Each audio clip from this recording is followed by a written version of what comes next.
Well, yeah, today we're gonna I have this little bit of a talk about how to create creative food photography. And what I want to tell you first, that's on the next slide, is to kind of go through a little bit of what we're gonna go through today. And I thought, yeah, I'll first give you a little bit of an introduction because obviously most of you have probably not heard of me before.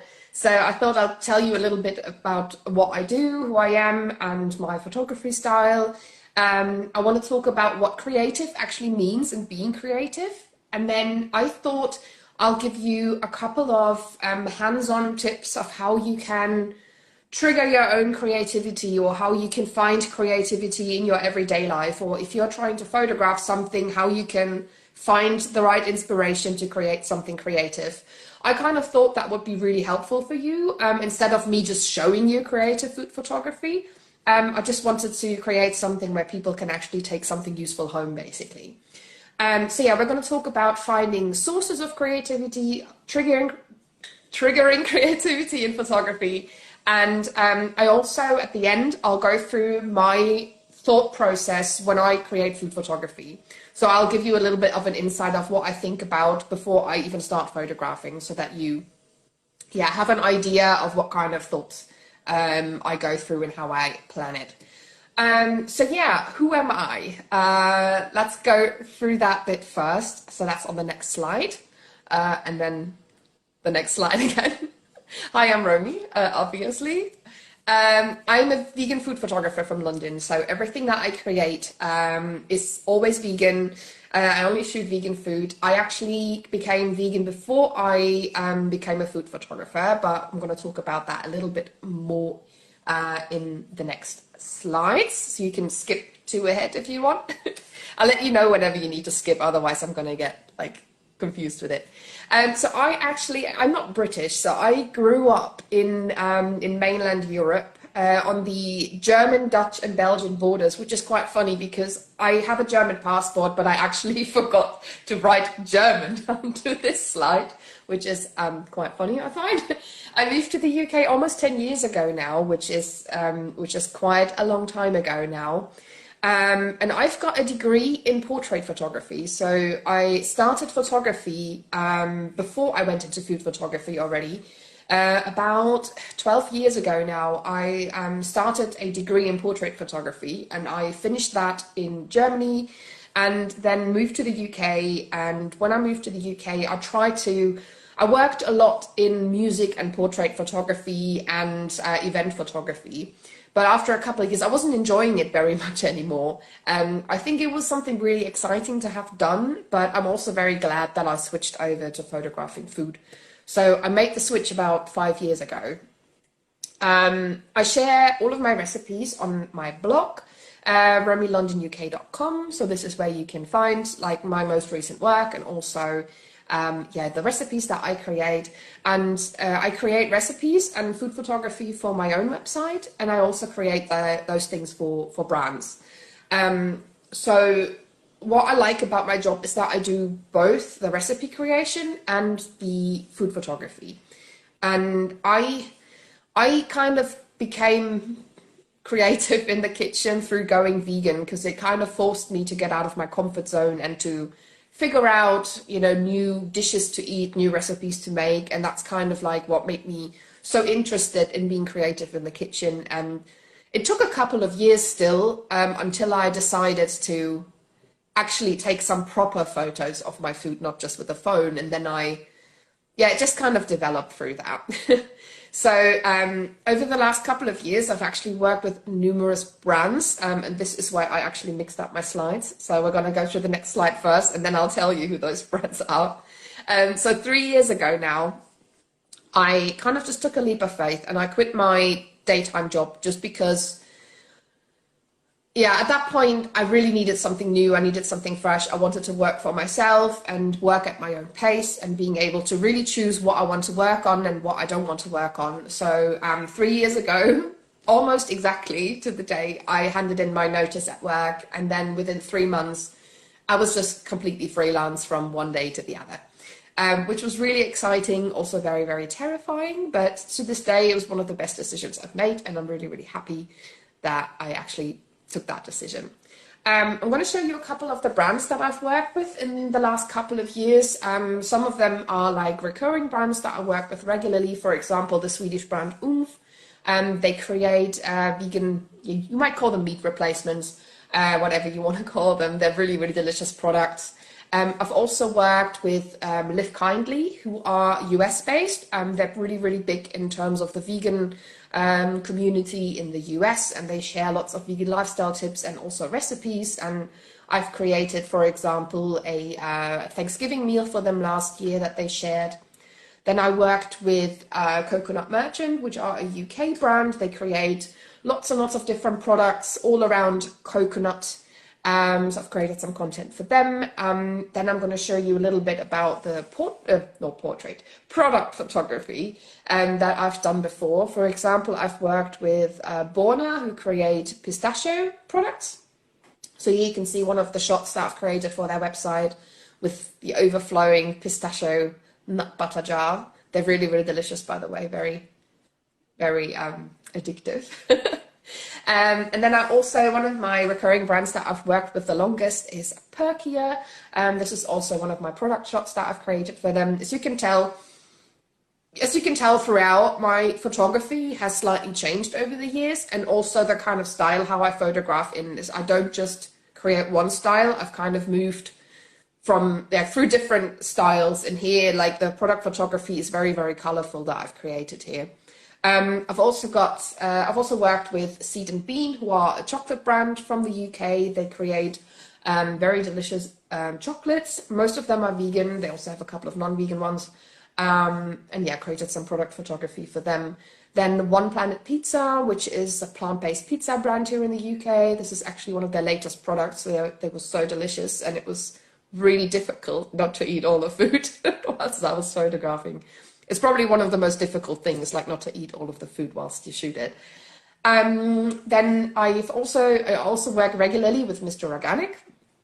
Funny enough, I've actually just have had a shooting for their new website last week, which was really, really exciting. And I've literally just been editing those pictures before we've come up live on here.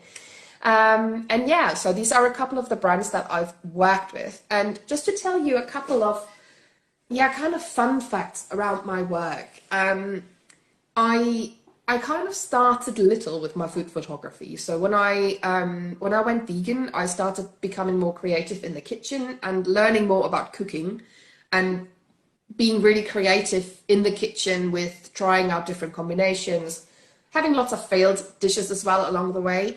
And then when I started taking photos of my food, I first started with just taking phone photos. And I think that's how most people start taking pictures of their food nowadays. And then a couple of years ago, I bought like a handy camera. I wanted a little camera that I can take along with me on holiday as well. And up until 2 years ago, I actually created all of my food photography, including some of the images that you've just seen, with one of these small compact cameras. It was a Canon EOS M3. It is really not expensive, that camera. So I think it kind of goes to show that you don't need the most expensive camera to start, or that you don't need the fanciest equipment to start taking like delicious photos. So yeah, that's what I've used. I actually still have that camera in my cupboard in that back. I use it every now and then as a second camera, especially when I create video, and it's a really good camera to start with, and it takes really good photos, and it has interchangeable lenses so that you can, use different lenses on it. Then I also, when I started taking photos of food, I started with only natural light. And back then I kind of thought like, I like the natural light much more. And I thought like, well, yeah, that's how the food like looks naturally, so I'll just use natural light. However, I finally made that switch about 2.5 years ago, because I found that working with natural light only, it made it really difficult for me to take photos, especially when I was still working full time. And in the winter here in the UK where we are, it gets dark around like 3 p.m., 4 p.m. latest, and then it's pitch black outside. So if I would only work with natural light, back then I could only take photos on the weekends. And then if you try to have enough photos to post on Instagram, it can get really difficult. So I switched to using lights about 2.5 years ago. yeah, and to this day, well, the lighting setup I work with only costs around $100, which is not 100% true anymore. When I created this presentation last week, it was still true, but I have since received a new light, which is quite funny. You don't need expensive lights if you want to, learn how to take photos with manual lights. You can still see in the back here. Let me actually show you. I think it's not that visible from that far. This is one of those lights that I've used for like the longest time. It's an LED light, and I bought 2 of those from Amazon for around $100. So they're really, really cheap. And up until last week, I've created everything with that. So yeah, same with the camera. You don't need like the most expensive setup to create delicious photos. And I think that's really great because when you take food photos, you don't need like a massive studio. You basically just need like a good corner where you have a little bit of space, like a meter or 2, and then you can already start creating delicious photos. So yeah, up until last week, this was my lighting setup. Yeah, and also in the beginning, when I started taking photos of food, I only created like very light and airy pictures. So I remember back then I was really obsessed with doing everything on white and everything had to be really bright.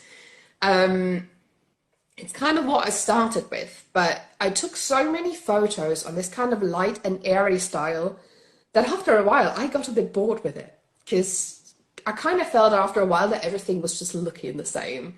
So I'm really glad that I started to experiment a little bit more and create like different kinds of photos with different backdrops. And as you could see from the kind of pictures that I created for the brands earlier, there's a vast majority of like bright and airy, like darker and moodier or really colorful shots. So I didn't do everything at once all of a sudden. I kind of just started with the light and airy, and then I actually started creating some more colorful things as well. And then after that, I then went over into working on dark a little bit more. Obviously, every time you kind of switch to a different style or a different mood, I always find that is one of the things that keeps me creative because it always challenges me to try out something new or to just kind of work with what I have and just make it work in some way. But yeah, also switching between like light and airy and dark and moody isn't always that easy because obviously when you take food photography, you have like different tableware as well. And yeah, it's taken me a while to kind of accumulate more of a collection that fits with both the light and airy and also with the darker style. But yeah, I really enjoy creating different kinds of styles depending on what the brands that I work with are looking for. And yeah, the last fun fact is that I create everything from my home. So I don't have like a studio. I'm literally sitting in my kitchen right now. This is my studio space, basically. I create everything on this table over here. I've got like a backdrop against the wall there that I then, flip up. Because we're renting here, I don't want to put any backdrops into the wall. I've got my lights here and I've got all of my equipment. I've got all of my tableware here. I've got a fridge over here. So yeah, and then the kitchen's over there, but that's not very tidy at the moment, so let's not go there. But yeah, so I create everything from home, which is really lovely for me because I don't only create photography and recipes for brands, but I also create it for my own blog and for myself. So it kind of gives me the option to, whenever I feel inspired, to start creating something and, have the studio right next to it. But yeah, let's go into the topic a little bit more. I want to talk about what creativity actually means and what creativity is. Because I find it's not like one universal meaning that you can really put to it. And I've had a look at, how you would actually define creativity. And in the dictionary, it actually says that creative or creativity is the ability to produce or use original and unusual ideas. And I kind of find that whilst this seems like a universal meaning for it, that creativity can be defined in a very, very different way, depending on what you consider to be unusual or what you consider to be original. And it kind of depends on the things that you've known in the past, your experiences, the things that you have seen before. And I find there's no universal rule of what is creative and what is not creative. So it's very individual. It's kind of like art, like defining or trying to define what is art and what is not art. You probably know that those like can be very individual opinions, and the same applies to being creative as well. Some things that somebody sees as creative, maybe somebody else might not see as creative. So yeah, what does creative mean? And I think what is considered original or unusual can be very, very individual. It really depends on so many factors. So yeah, we all have our own creativity. I'm convinced that we all are creative beings, and the creativity in each individual can just like show in different places or in different ways. And it's kind of like in the eye of the beholder, to be honest. So let's find out where to find inspiration. And I just wanted to list a couple of things for you that I find really, really useful in terms of both photography, but also kind of deciding what to create. Because I obviously post lots of my recipes in photography on my website, but I also post lots of recipes on my Instagram. So those are the two things where I look at the most. And if I have the time to create something, I obviously want to find out, okay, what do I create? What is worth creating? And I often have so many ideas that I don't know which one to decide on. I want to show you a couple of sources of inspiration, both online and offline, so that you know, depending on what works best for you. Online inspiration, I think it's probably a couple of the most obvious ones as well. I like to find inspiration on Instagram, Pinterest, TikTok, and I also like to use SEO tools, and I'll show you a little bit more about that in a moment. So I'm just going to go through how I look for inspiration on these different platforms. On Instagram, it's one of the most inspiring things on Instagram, I think, is creating communities with other creative individuals and other accounts that share similar content, have similar interests. What I love about Instagram is that it can really turn into a nice community of, you know, people that are all like inspired by food photography, that love food photography, love creating. And I think that's really, really wonderful. And over the years, I've made so many amazing friends through Instagram. So I can only recommend to start building a community on there. And that means, you know, engage with other people. If there is somebody who creates amazing photography, tell them and just comment on their posts and support them.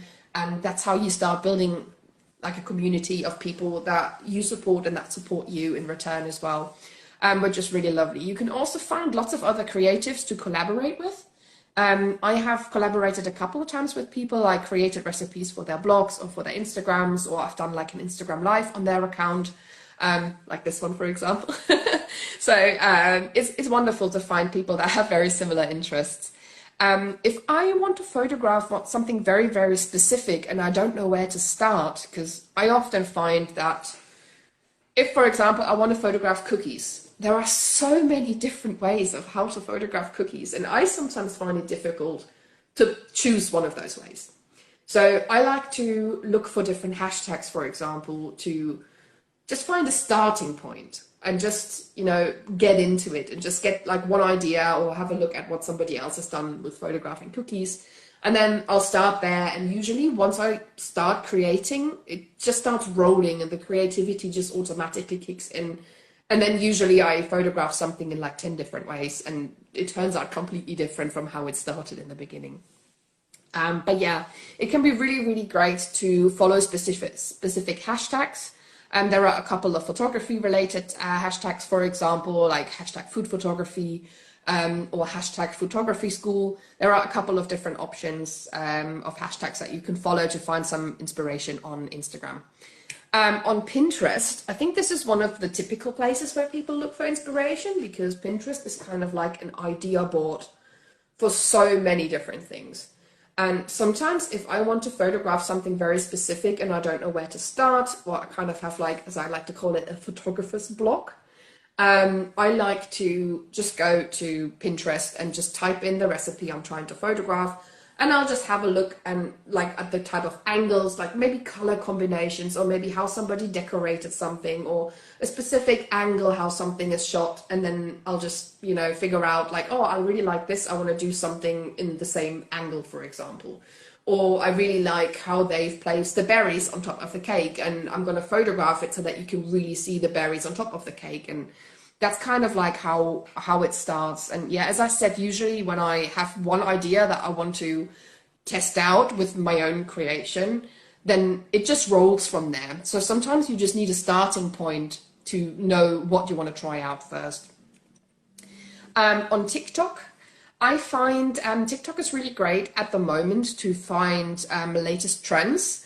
If you're using TikTok, or if you follow food creators on TikTok, you probably know that TikTok is coming up with really creative and interesting recipes and ingredient combinations. So on TikTok, I often go onto the Explore tab and then have a look at what's trending on there. And sometimes it's a specific topic, sometimes it's a specific sound, sometimes it's a specific recipe, and then yeah, you can find like some great ideas of what's currently trending and what the audiences like to see at the moment. So I also love watching TikToks just for the different kinds of editing styles. As you know, on Instagram, for example, things are moving more and more towards video content.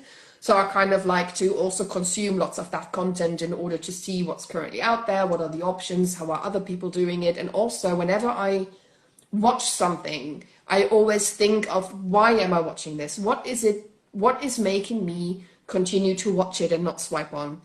And those are the kind of things that you can then apply to your own work. Like, I don't know if lots of you people also create videos.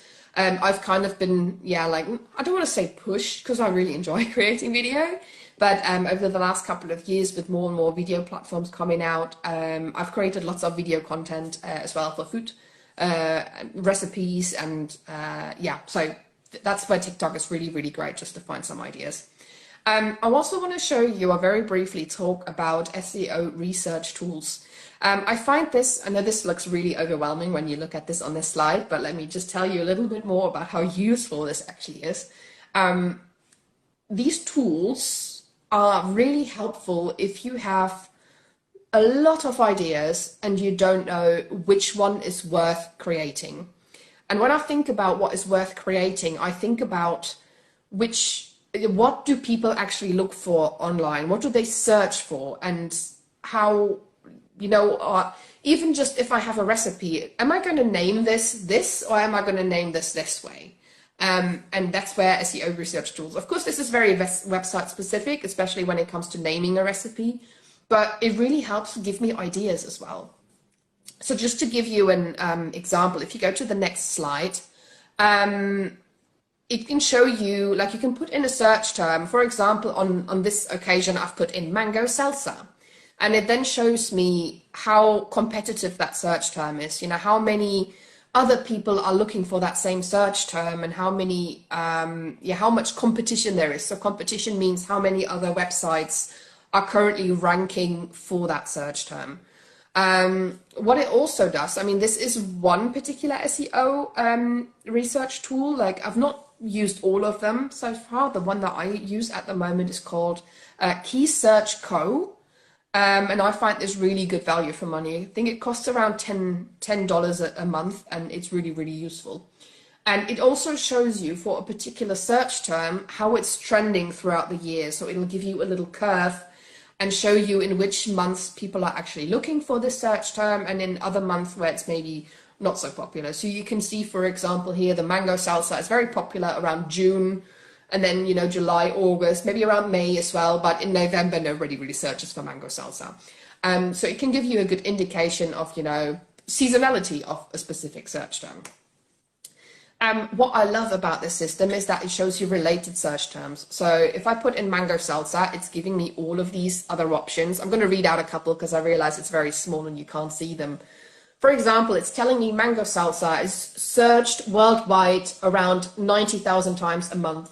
But the competition is very high on that term. That's why there's a red button on the side.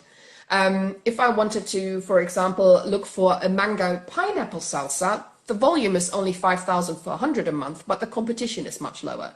So I can kind of pick out what is worth creating, or it also lists here mango pico de gallo or avocado mango salsa and mango peach salsa, and it then gives me all of these different ideas. And if I just started with mango salsa, it gives me like so many other ideas of ingredients I can incorporate in a recipe and what I could photograph. So I love this search term tool because it actually gives me so many more ideas. And sometimes if I have a particular ingredient in my fridge that I need to use up, and I decide like, oh, I've got eggplant and I want to make a curry with it, then I just put eggplant curry in here, and it gives me other options of search terms, things that people are actually searching for that I could then create. And, you know, obviously the more I create things that people actually search for, the more popular those things are going to be. So this is kind of how I prioritize for my own blog and for my Instagram what I actually want to photograph.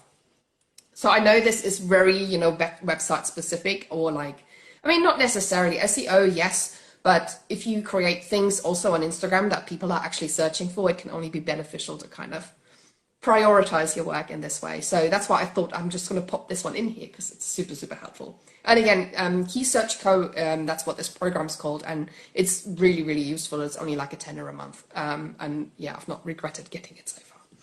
But yeah, getting into the next part, offline. So there are a couple of options also to get offline inspiration. Nowadays, obviously, I find lots of people search for inspiration online because these options are there. But I also find it's important to search for inspiration offline, where the options are a little more limited, but it's also really great because then you know what you're looking at, and you're not looking at, you know, 10,000 things at once, which can be very overwhelming sometimes. I love to get inspiration from cookbooks. I regularly buy way too many cookbooks, and I probably have way too many in my cupboard. But I love looking on the one hand at the recipes, or how somebody, like a specific technique that they've created, and I like that to inspire, you know, how I cook in the kitchen, or what new things I want to try out. Also the ingredient combinations, but photography wise, I also love to look at the different types of photos that people create in cookbooks. And what I particularly love about cookbooks, that you very often will not only find a picture of the finished dish, but you also find process shots. And that gives, like, you know, tells a different story of those images. And I really love looking at those and, you know, analyzing the lighting that somebody has used on those images, or even analyzing why somebody decided to photograph it in a certain way. Then one other thing is photography courses and seminars. Of course, they can be online as well, but there's also lots of, you know, courses and seminars in person. And I would definitely recommend, if you have the chance to go somewhere to a food photography course in person, it's so, so valuable. You get such a good connection with the person that you're working with there, or the other people that are there. And I find it really, really helpful to kind of just see how somebody else works. I find that super inspiring, or even just a train of thought of how somebody decides to, you know, pick up the camera and photograph something, or where do they start, or how do they choose which background that they use, or how do they choose how they're going to set up the lighting. And those things can be so, so valuable. And if you go somewhere in person to go to a photography course or to a seminar, the good thing is you can ask questions, and you kind of get like a back and forth, and you can maybe tell them about a struggle that you're having, and they can maybe, you know, show you something. It's a little bit more personal than just watching videos online. Well, those can be really great as well. Another thing I love to do is just watching cookery shows online, on TV or on Netflix. I think they can be really interesting as well, especially when you see how they video or how they photograph the food. It's super interesting sometimes how dramatic it can look. I just love to take that as an inspiration. And also cookery classes. I find cookery classes super interesting because they kind of push you out of your comfort zone and show you a different way of how to create something that you may not have thought of before. So I think those are really great ways to find some inspiration offline. It's also a great way, which I didn't actually list here, but I love finding inspiration in places that are not necessarily photography or food related. So sometimes even if I go into a garden center and I see like a particular setup that they've put there with like different props or different utility things basically there, sometimes it just inspires me to create something in a different style, or if you walk around outside, I sometimes, I mean, I'm that weird. I walk around and I just stop if I see the lights from the sun hitting something really beautifully, and I'll take a photo of it. Um, I love to take these kinds of things to like inspire me in other things that I create. So you can find inspiration literally everywhere. Also, especially here in the UK, when you're living in the countryside and you have a walk around, there's so many really old like houses and old doors and different wood textures. And I love looking at those things and kind of let them inspire what backdrops I photograph on or what kind of colors to combine. We have, like, especially around London, we have a lot of colorful houses, which are really, really interesting. So there's options for inspiration everywhere. And but yeah, we're going to go into triggering inspiration in a moment as well, so I don't want to go into that topic too far. So to bring more inspiration into your everyday and into your food photography, a couple of things that you can do to find that inspiration and to keep it is to surround yourself with other creatives, both online and offline. It's always great to connect with somebody in person rather than just looking at what they post online. But even just online, as I said earlier, creating like a little community on Instagram of people that follow you and that you follow, to just look at other creative work from other people. I think that's really, really useful to kind of just keep you motivated to create new things and better things and to improve constantly. Because with being creative, it's not one thing that you suddenly start doing from one day to the next. It's kind of like it comes with practice. Collaborating with other creators, I think, is also really, really great. Just to kind of, make connection with somebody else, to even maybe, work with them together. Like I've done it a couple of times in the past where, I've invited other creators to my house or I've gone around to their house and we've just worked together on a recipe or on a photo or something like this. And it's really great just to get these kind of inspirations to see how somebody else is working and how their brain works when they are creating their work. It's just super, super inspiring. Online courses and lots of experimentation is also a great way to just to add more inspiration. There are so many online courses. I mean, there are some platforms like Skillshare, for example. They have a lot of video courses on there, but you also don't need to find, expensive online courses. There are so many resources online where you can just find inspiration. And experimentation is a very big one because I find that you have to experiment a lot to become more creative with your photography, or also to get to that point where you don't have to think about the setup or the technical part of photography so much, so that you can just focus on the creative part of the photography. I also think it's important to find other creative hobbies. If you want to stay creative for a longer time period, don't let photography be the only creative thing that you do.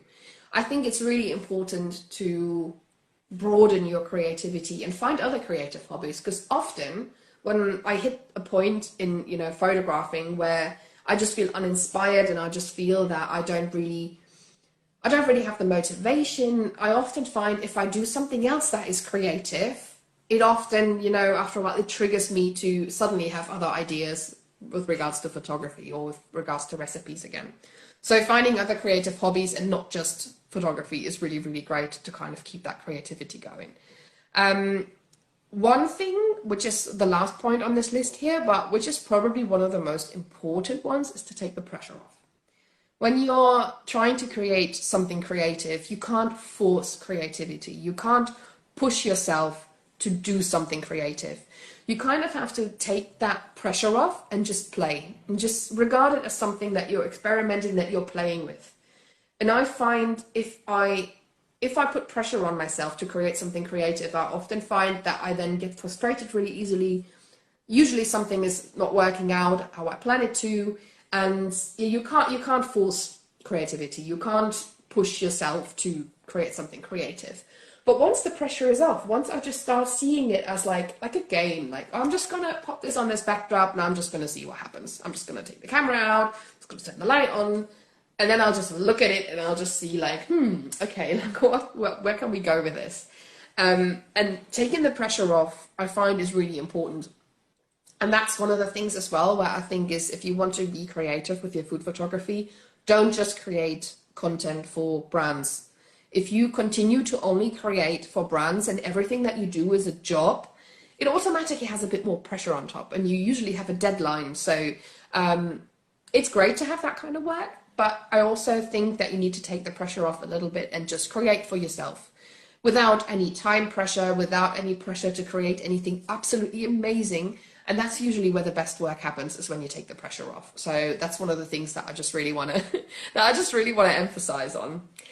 So yeah, let's go into how to trigger creativity in a moment. I know I already touched on that a little bit earlier, but I just want to go into a little bit more detail there and share a couple of things that I like to do. Obviously, like the first thing I've mentioned here again is that you can't force creativity, but there are a few things that you can try to kind of let the creativity come to you. So instead of you trying to really like pressurize yourself to be creative, just take that pressure off and just be relaxed and just regard it as something that you're playing with, and let the creativity come to you. Like, I'm a firm believer that creative ideas are all around us all the time, and instead of trying to force and find those ideas, you sometimes just have to let those ideas come to you.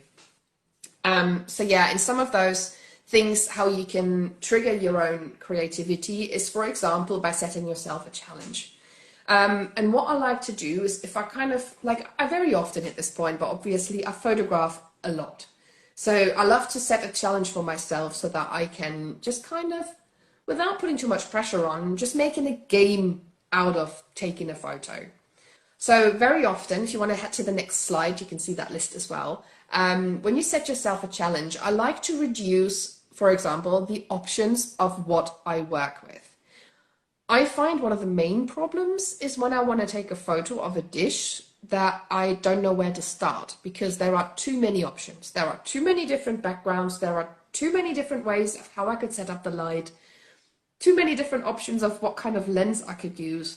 Too many different options of how I want to decorate it, like which colors I want to use or what kind of bowls I want to use. I mean, you see, like, there's so many options, and sometimes I don't know where to start. So what I like to do sometimes is just to stick to one thing, just randomly picking one lens that I photograph with.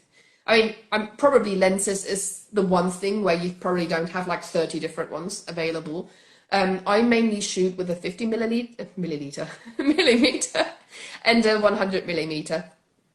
So usually I just have to pick one of those two lenses, and yeah, so I just pick one. And sometimes it might not be the most obvious choice, but then that's what I'm sticking with, and that's just what I'm going to try to make it work, to trigger a little bit of creativity there. So I pick one lens, one backdrop, or I pick a particular color that I want to photograph with. Let's say, for example, just look at this yellow orange soup, for example. I could have said like, oh, you know what? I'm just going to photograph this on pink.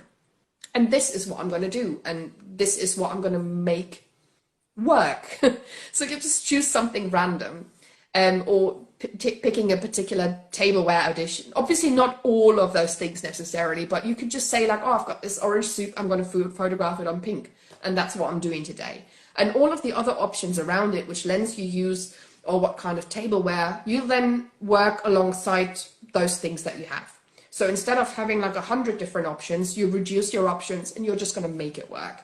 And this is the kind of like experimenting that can really create something exciting and something interesting. And if I look back at this soup, for example, that I photographed here, I photographed this on white first. And I was just like looking at it and I found it really boring. And I was like, I don't really know. And I had this dark background. It's like a dark blue-ish background. I was like, oh, I wonder if I can photograph this really bright soup on a dark background. And that's the kind of experiments that I'm talking about, you know, just picking something and then at random almost, and then just making it work in that way and decorating it in that way, that you can kind of work around it.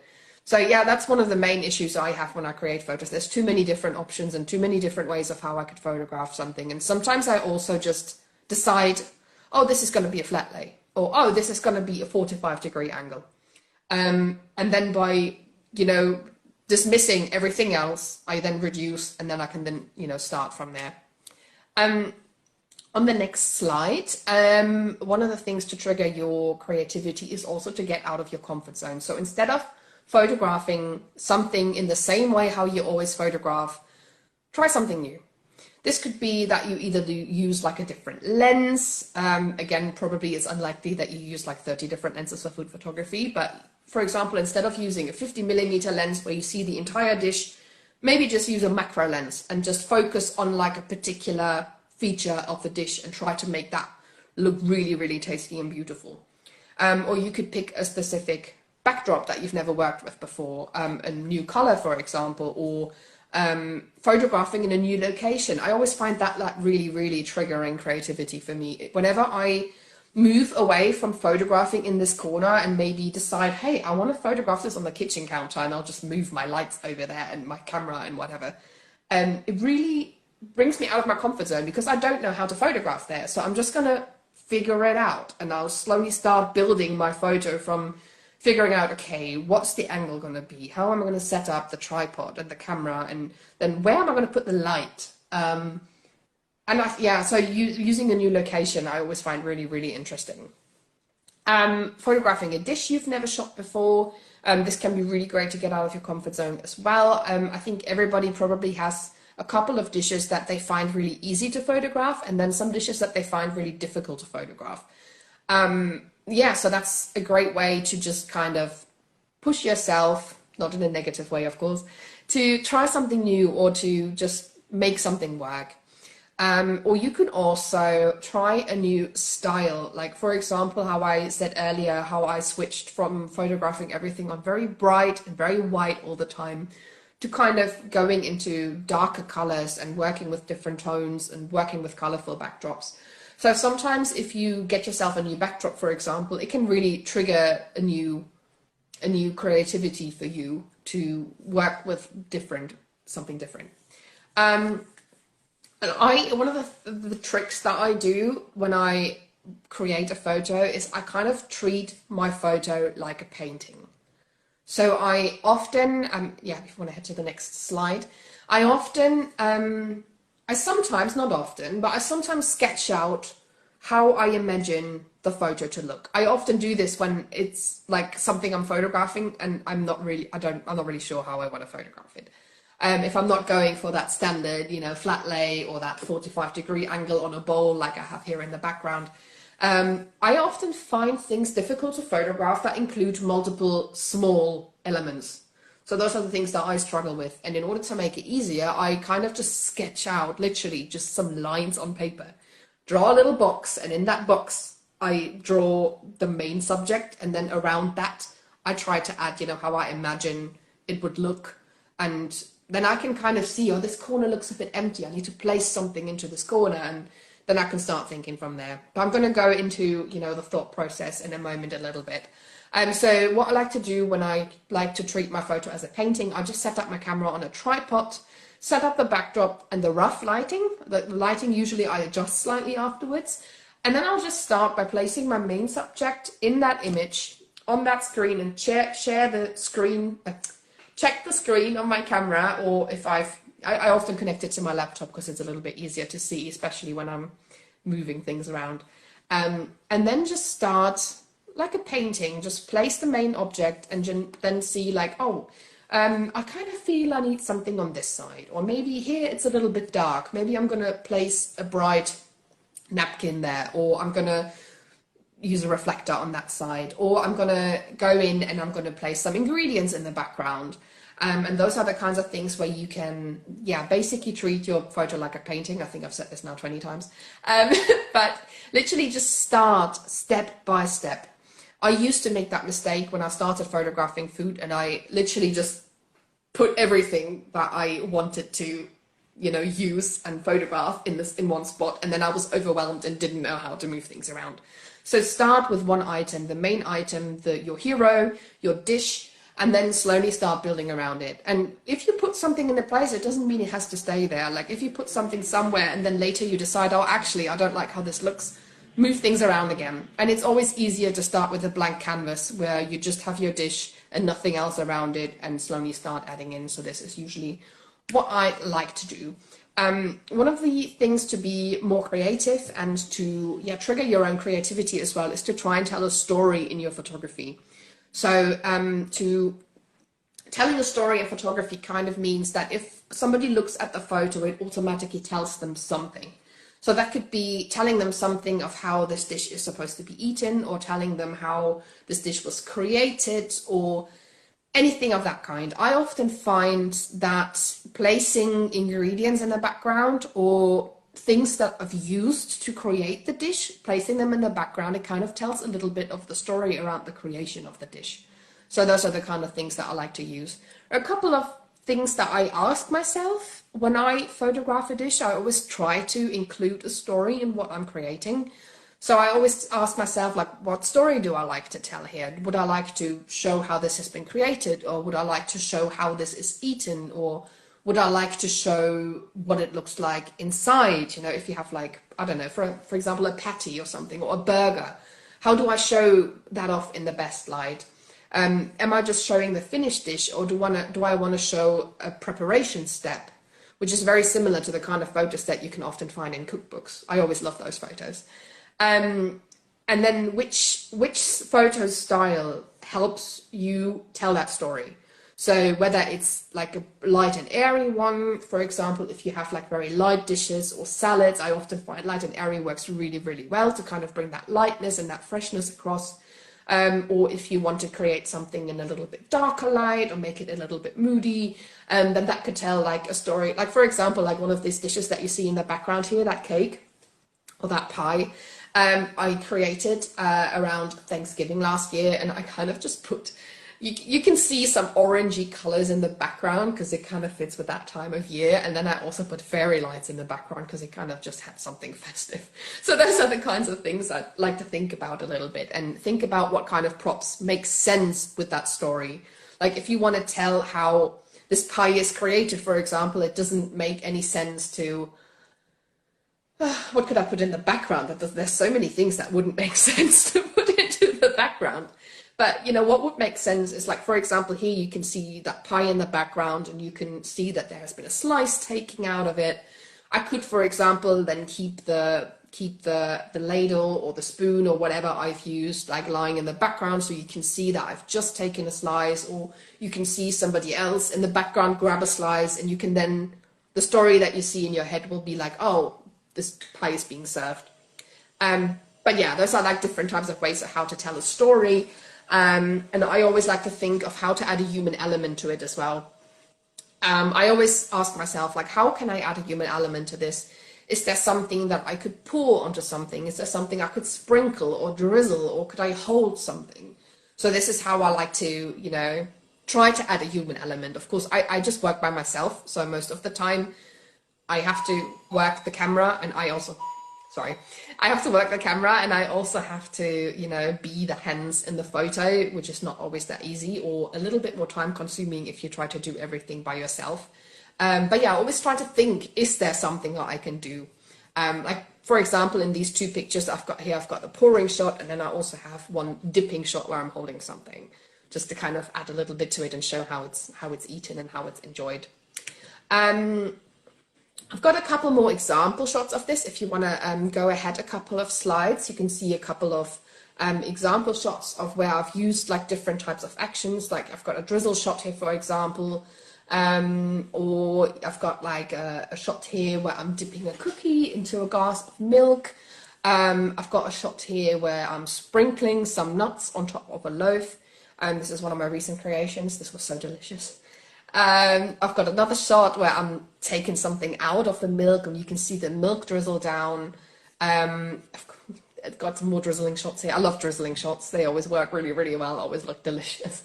Putting some syrup here onto a vegan babka, or here I've got some energy balls where I'm sprinkling some matcha on top of them. So these are the kinds of action shots that you can use. There are obviously different ways to show action, but it depends on what your dish is and what makes sense.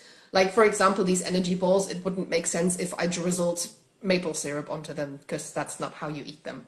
So always pick something that kind of makes sense. Yeah, I've got a shot here as well where I've got a burger, and I tried to kind of get like a little bit of a human element into this, and I literally just used my hand to place the top bun on top of the burger, and that's kind of like how I added a little bit of an element. So some dishes are easier to add a human element, some are a little bit more difficult, but play around with it, just experiment, and that's what I like to do as well. Yeah, I've got another shot here with some tempeh, actually 2 shots in a row with some tempeh where I'm dipping something, or where I'm holding the chopsticks, or I'm holding the bowl, something like this. I always try to include something, but it also depends. If I'm creating something for a client, I might not always include an action shot depending on how much they want me to create within a day. Because action shots, if you do that by yourself and you have to do everything on the tripod, it can take a little bit of time to get it right. So they're a little bit more time consuming. So before we end with the presentation, I know I've talked on for quite a long time now. I want to go into my thought process when I create an image. So I kind of want to share a couple of questions that I ask myself when I plan to take a photo. Just so you have an idea of where I start. So it's kind of like you're joining me taking a photo now. So in the first question that I ask myself, what's the most exciting or the most important feature of this dish? Like, is it the color, or is it a specific texture, or is it a fresh green salad and I really want to bring out those green colors in that salad? Or have I maybe put watermelon on my salad and I really want that color to pop out and I really want that to be visible? Or do I have a soup and I've got a nice pesto drizzle on the top and I want that to be, you know, the star of the show? So I try to pick one thing that's the most exciting feature first. And then in the next step, I think of how can I best show this off? So if it's a particular color, you can, for example, work with a complementary color. Like on this, for these energy balls that I photographed here, I'm just pointing at it, I don't know why. I photographed these yellow energy balls, these turmeric energy balls, on a blue background with this kind of turquoise plate, and it kind of balances off the color really nice because it's very like opposite the color. And also, I mean, you can see this on this other dish here as well that I've got, this katsu dish. I've got these orange colors from the sauce and from the tempeh katsu as well. And to add a little bit more freshness to it and kind of alleviate that color, I put some green on it. I literally just put some spring onions and I had a plant in the corner, and that kind of added a little bit of green to it. Or one of the things, if you want to think of how you can best show off something, it also depends. Am I going to be really, really close to that dish? Like with these energy balls, for example, this is a macro shot. I'm really, really close. I wanted to show the texture of them. I wanted to show, you know, how I took a bite out of them and how the texture looks inside to kind of make somebody want to eat them. And also with the tempeh katsu, I cut up the tempeh into different slices and I place them so that you can see from the top what the texture of that is like. And I think it makes it a bit more exciting than literally just placing the entire katsu on the top. So those are the kind of things that I think about. So I think about which colors can I combine, which colors can I work with. Do I want to keep it with opposite colors, or do I want to keep everything in the same kind of color tone? So those are the things that you can work with. Also, what kind of mood do you want the image to be? So this depends a lot on, you know, whether you're going to shoot something bright and airy or whether you're going to shoot it dark and moody. It depends on how you're going to set your light. So there's different ways there. And then the next thing I think about is what props can I add to this image in order to get this mood across? Like, do I want it to be really colorful? Okay, yeah, then I'll have to choose colorful props. Or do I want it to be really modern and maybe just use really sleek, very clean, round black tables, for example, plates, for example, and I'll just work with props that fit that style? Or do I want it to be a bit more rustic? Do I want to photograph this on wood and then just use handmade props? And I try to always combine things that work with that. And if you create food photography, you're probably going to collect a lot of props, and nowadays I try to keep my props to like 2 or 3 different styles and only buy things that I can combine with other things. So I don't buy something completely out of the ordinary. I always buy something that I can combine so that, you know, if I have a dish or if I want to have multiple plates on a table and then you're having some little dishes on the sides with the ingredients or something that I've sprinkled or drizzled, that everything fits together. So that's important when you want to create like a scene, that the dishes and the props kind of fit together. Where are we at? I just lost my, oh yeah. And then the next thing I ask myself is the action element. So is there something where I can create action? Can I photograph something where I'm drizzling something in? Can I hold something, or can I sprinkle something on the top like I had with the matcha earlier? So I always try to see if there's an element like this. For some recipes, it's not that obvious that there's a possible action element. And then before I create those action shots, I also think, are there any safe shots I want to create? So I often start with something simple, like, I mean, for example, with this katsu curry, I just photographed it from the top. And then I could have gone, for example, and created a photo where I've taken a bite out of one of the katsu pieces, or where I've dipped it into the sauce, or where the fork is going in. And I always try to take some safe shots before I take action shots, just so that I have a good shot of the recipe before I start ruining it by moving things around and by breaking things and biting into things. So that's how I usually create the order. But yeah, this is how my thought process, how I work when I create some food pictures. I've listed a couple of resources for you at the very end here for you, just a couple of interesting Instagram accounts that I personally like to follow that have really, really good food photography. Beautiful Cuisines, for example, the Feed, F52 Grams, Photography School. And I also love the Little Plantation, Rebel Recipes, and the Bite Shot. You can find me here at Romy London, UK, if you're not already here. There are also some exciting books that have come out in the last year. The latest one is from Joni Simon. I always forget how her name is pronounced. It's Picture Perfect Food. It just came out last month, where she takes you through 50 something, I think 52 different tutorials around food photography. Then I love Creative Food Photography by Kimberly Espinel, which has been a really, really great book, talking very much about the creative part of food photography. And How to Photograph Food by Beata Lubis is also a great book, especially if you're a beginner and you want to learn a little bit more about the technical side of food photography. On YouTube, I love the Bite Shot. That's also Joni again. She creates some really, really exciting tutorials over there and just takes you through her thought process as well, and also her equipment. And she's got so many tutorials on there. It's really helpful. You can also find me on YouTube. I've got a couple of food photography videos on there, mostly showing my home studio in my previous flat. I need to film an update in this house here.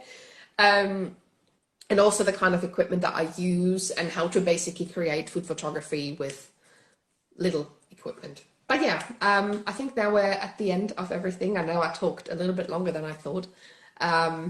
Everybody that knows me probably knows this is not a new thing. But thank you so much for listening, and I guess we're gonna get into a Q&A now.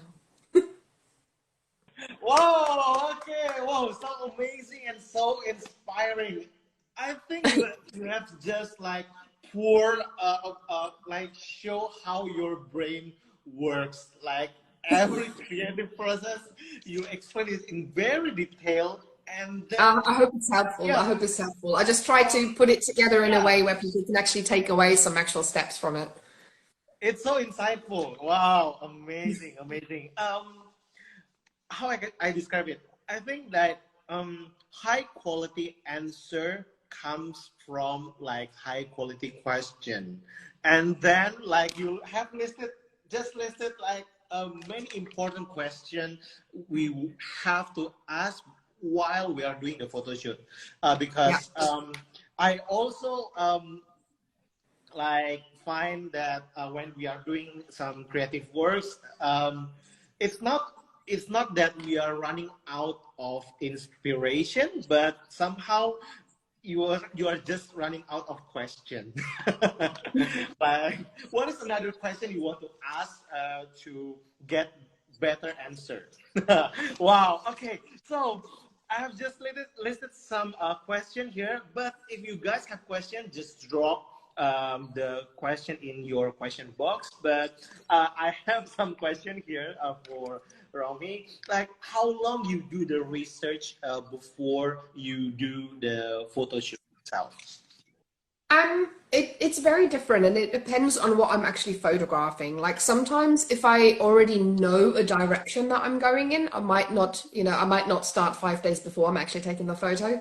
But I also need to, there's a lot of logistics around food photography. So you often have to kind of plan what you want to photograph, what kind of ingredients do you need, what kind of props do you need, and if like me, you don't live next to a supermarket, you want to probably get a couple of things that you might need so that you don't have to go to the shop again on the day. So there's a lot of logistics around that. I usually, if I plan a photo shoot, like I usually, if I photograph multiple dishes in a day, I usually create about 3 dishes in a day, depending on how complex they are. Cakes usually take a bit longer. And then I plan probably like 3 or 4 days before I start taking the photo. I just sit down for an hour or two and I just brainstorm ideas. And sometimes if a client tells me like, hey, we want to have a pineapple cake, for example, then I might look and, oh, pineapple cake. Okay, interesting. How am I going to make a pineapple cake? Am I going to put the pineapple in the cake? Do I want the pineapple on top of the cake so that it's, instantly visible it's a pineapple cake? And then I just start thinking from there. Or do I maybe want it to be a cheesecake with pineapple on top or inside or an upside down? And then I'll just start thinking that way. And I think of, what do I want to create? And then I think, okay, what are the colors going to be like? Okay, I'm going to have pineapple on top of this cake. So there's going to be yellow on top. What can I use alongside that? And that's kind of like how I start. And literally, I don't just start thinking of 10,000 things at once. I go one thing after another. And that kind of helps me keep my brain organized, because otherwise I find it overwhelming, because there's usually too many different options if you want to, photograph something, create something. So I try to go one thing at a time and figure it out and just make a decision on something. Because obviously you can shoot one dish in like so many different ways, but you have to pick one. So I see. Okay, hey, we have a question from Viano. Okay, what's growing your audience on social media ever a big priority for you, or is it just something happen naturally? I think I kind of got into food photography through posting on Instagram. When I first started taking photos of my food, it was for Instagram. So I didn't start becoming a food photographer and then start my Instagram. Kind of, I did music photography and event photography and portrait photography before. And when I stopped doing that, I kind of needed some kind of creative outlet. So I started creating a lot in the kitchen and realized, hey, cooking is really creative. And then I was like, hey, I could take a photo of what I've cooked. And I started posting that. And then the further it went on, like at some point I was like, hey, I could actually use my camera to take a photo of my food. I don't need to, use my phone. And then at some point I was like, hey, I could edit what I photographed instead of just uploading it. And it kind of slowly, step by step, went that way. So in the beginning, I was posting on Instagram a lot. And nowadays, I work mainly as a food photographer, but because of my audience size, I also work with brands to promote products in the UK, for example. So in that regard, obviously my audience size is important, and that I, keep my audience engaged and create interesting things. I think there needs to be a balance in there, because if you just create for what other people want to see, you can burn yourself out and you can drive yourself crazy, and it's really damaging to creativity. So I try to do a balance of both. Like sometimes if I don't know where to start, I'll have a look at like, oh, what are people actually looking at nowadays? Maybe I'll create something in that direction. And sometimes I just have an idea and then I'm just so focused on doing that idea, then I'll just do it. So, and you never know what works well on social media. So it's not so like, yeah, it's not so pushing to like just focus on that. But one thing I want to say is that it used to be much easier to grow on Instagram. It's not that easy anymore. And if you want to create more engagement on Instagram, reels and videos are really important nowadays. But if you're looking to grow from scratch, I would focus on TikTok nowadays, because TikTok gives a lot of exponential growth. If you're just starting out, obviously, if you've already built something up, then just keep at it. It takes forever to grow on Instagram. I mean, I've had my Instagram account for 10 years now.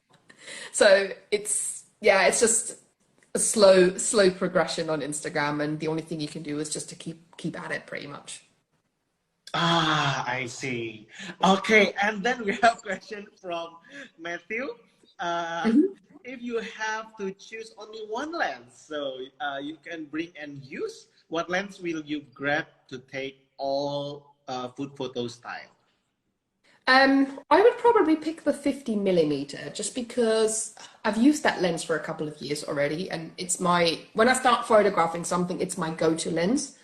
And I usually take my safe shots with that first, and then maybe later I'll be like, okay, now I want to take some macro shots, and then I'll switch over to a different one. But if I had to pick only one, I would go with the 50 millimeter because I think it gives you good options to photograph an entire table with a reasonable distance. But it also gives you good options to get reasonably close to a dish. So I think that would be my choice if I had to pick one. Ah, I see. Me too. I also agree with It's a good 50 all-rounder. Yes, Just works right. well. The sequence. Okay, and then actually this is the first time I hear someone talk about like search engine automation while we are talking about food photography. But this is very interesting and very powerful. Can you explain again what tool you use for doing the keyword research? So yeah, like some of the research that I do, most of it is online just because, yeah, I already work on my laptop when I start planning a shoot, so I just look online. Um, I think the offline things are usually for me to just in my spare time to find some creativity. Whereas if I have a particular shoot I need to do, then I look in particular places, very detailed, and I search, for example, through Instagram hashtags. If I want to photograph a chocolate cake, I might look at hashtag chocolate cake. Have a look at the most popular posts in there. Maybe you'll find some great photography, or maybe like an unusual way of how somebody has brought some action into a shot, for example, or some unusual colors or an unusual decoration on the cake that makes the cake stand out. So I like to look at that, or I look at Pinterest. Because Pinterest is very visual, so I think Pinterest gives a lot of ideas, especially if you don't know where to start.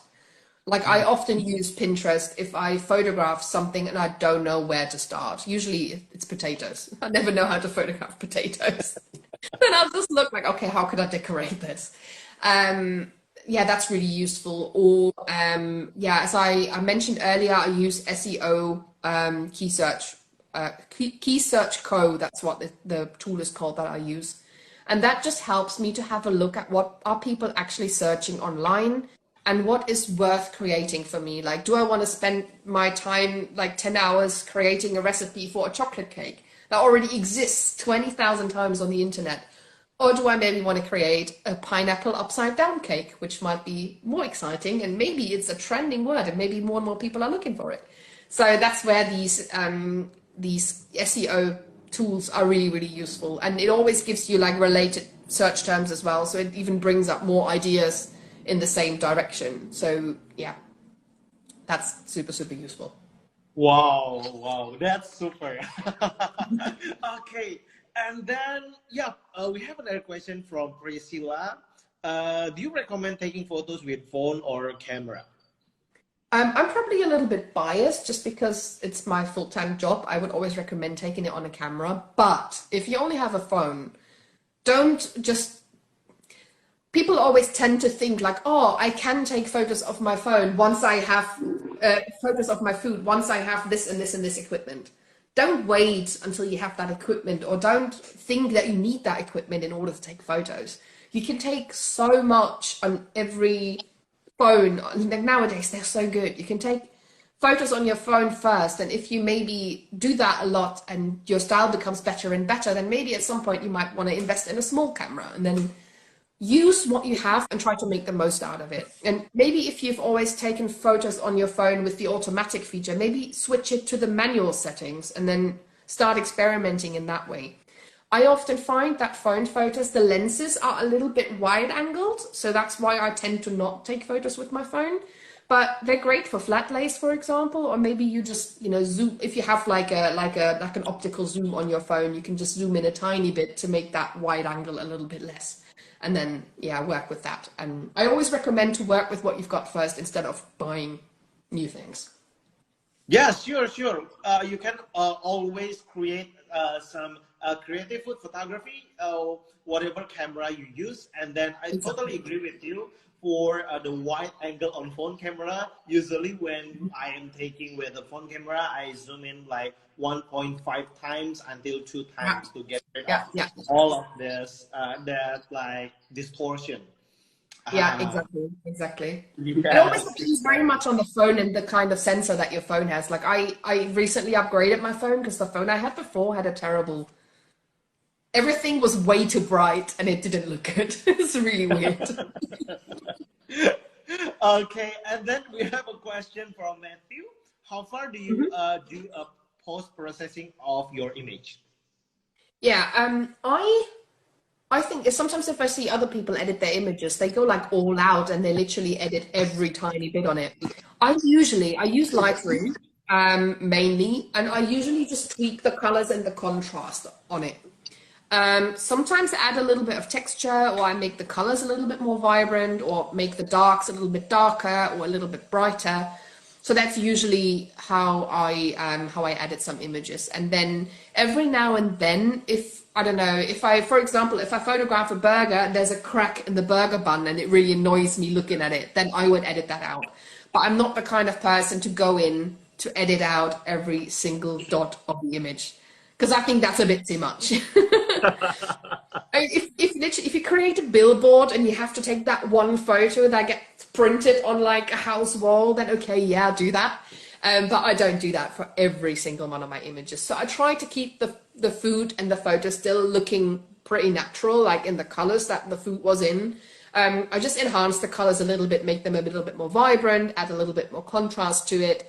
But I guess that's kind of like my editing style. I think you can edit in so many different ways, or adding some different color use to it as well can look really, really nice depending on what you're going for. But yeah, that's what I do. Ah, I see. Okay. You know what reminds me when you tell about like um, spend your time for your personal project. If you do only do for brands, like you will kill your creativity. Yeah. Ah, that's so true.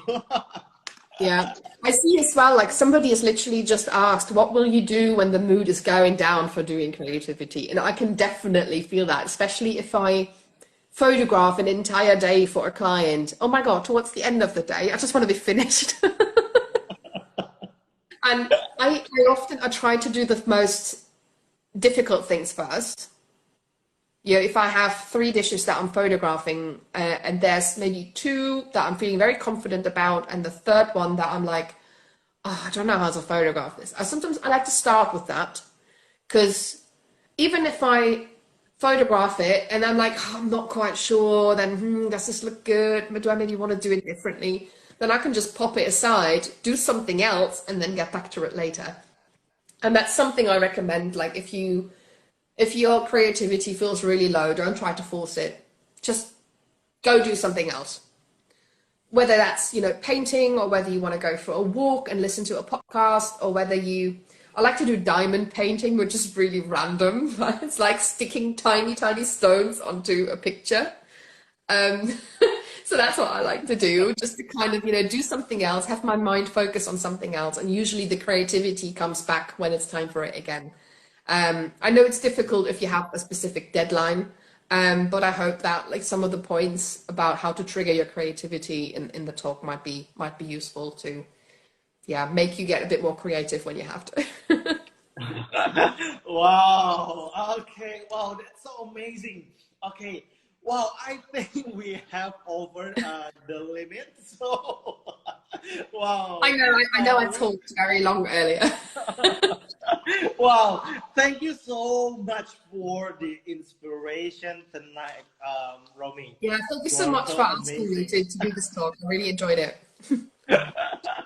Wow. Okay. Okay. Well, thank you so much for tonight's inspiration. Okay.